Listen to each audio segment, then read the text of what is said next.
Mag-decision po kayo kung ano po talagang plano nyo. Kasi may nakausap naman na po tayong mag-opera sa inyo ngayon. Kayo na lang po kung ay katawan nyo po yan eh. Para po kayo po masusunod eh. Gusto ko nga malaman ni Evelyn, pati ikaw, gusto ko malaman muna ni Evelyn na hintayin na lang natin ito. Ang desisyon niya? Ang desisyon niya? Hintayin na lang natin dito. Oo, si Evelyn. Ba't ayaw daw po ba niya na ma-opera kayo? Hindi pa po ngayon. Eh, kailan mo ba gusto? Kahit sa pang ilang araw. Sariwakwakan na! Ano sasabi mo mag-SN ka? Wolipax? Wolipax sa guys, oh. Hindi na tayo papabibitay, ah. Oo, sa may Doon na. Doon na. Rekta na Tanging tayo. sa inyo, eh. Punta tayo doon, eh. Rekta na. Ba't kasi magpapababy? Gusto niya nga pa-BP para dito magastusan. Libre lang doon lolo. Ayun, pagod daw natin. May pera pa po ba kayo? Meron pa. Makikita. Marami yung pera nyo ah. Papunta na nga pala kami dito para ipunta doktor yung mga mata ni lolo at lola. Kung napapanood mo nga ang video na to ngayong oras na ito, baka pwede mo naman i-like, share at i-follow mo na din ang Facebook page ko. Maraming thank you! Meron nga pala akong good news sa inyo dahil dito sa Kabanatuan may libre na pagpapa-opera ng mga mata ng ating mga lolo't lola o kahit bata pa. Ilalagay ko nga pala dyan sa screen yung kanilang page, i-PM nyo na lang sila. Nakakatawa nga pala dahil may mga ganitong programa. Malaking tulong talaga to para sa ating mga lolo't lola o sa mga malalabo ang mata. Pagkapasok nga namin dito sa kanilang building ay umupo na kami para pumila. Dito ang unang step ay check upin muna lang mga mata ni lolo't lola. Pagkatapos nga ma-check up ng mata ni lolo't lola ay nakilala kami ng isa sa mga empleyado nila. Dito ay tinitignan na nga ang mata ni lola. Maraming salamat nga din pala kay Madam Virgin na umalalay sa amin sa loob ng ospital. Agad na nga din palang tinignan ang mga mata ni lolo't lola ni Dr. Danilo Acobera. Wala kayong sakit sa puso, i-ECG ka namin ngayon. Gagawin din ngayon. Ha? Para makita mo yung girlfriend mo. Wala akong sakit sa puso. Hindi ba sinanay yung sakit sa puso mo? Tingnan na lang. Okay. Sana ito, una na nakikita ito, may konting nakikita, di ba? O sige nanay, ang gagawin natin, parehas kayong ECG ngayon. Kung wala po kayong sakit, operahan kayo ngayon. Para, lalo na ikaw, para makakita na. Diba? Ilang taon ka na din nakakita? Ito pa lang. Posible. Ako naniniwala na. Ito ang taon natin. Ah? Pag meron siyang video, yung papaya, tine-check na dito kalapit. Ito lang taon natin. Hindi pantay, no? Hinog na eh. Ngayon natin itong kaliwa mo na eh.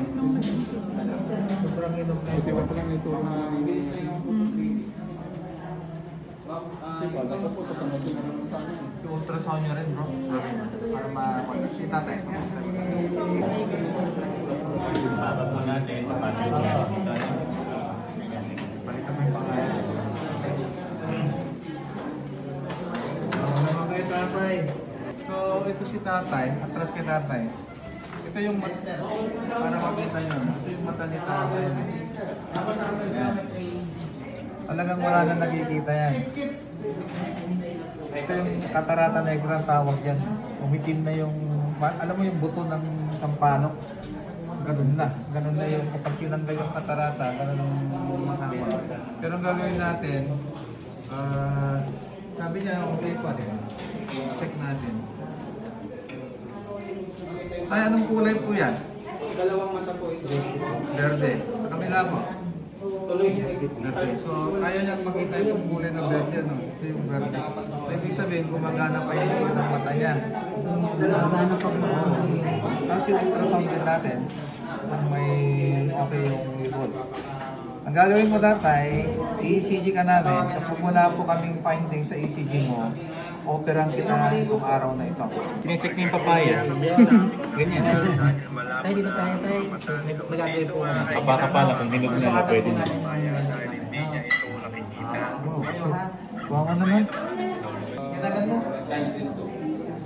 Shine green. Shine green. Sikat. Flavor ko. Flavor. Sikat. Team. Hindi. Mawalo kinamalo. Team po. Team. Kasi natanggal. Ha? Nakita ko na si tatay, ang mata ni tatay ay matured cataract. Ang tinatawag doon is a catarata negra.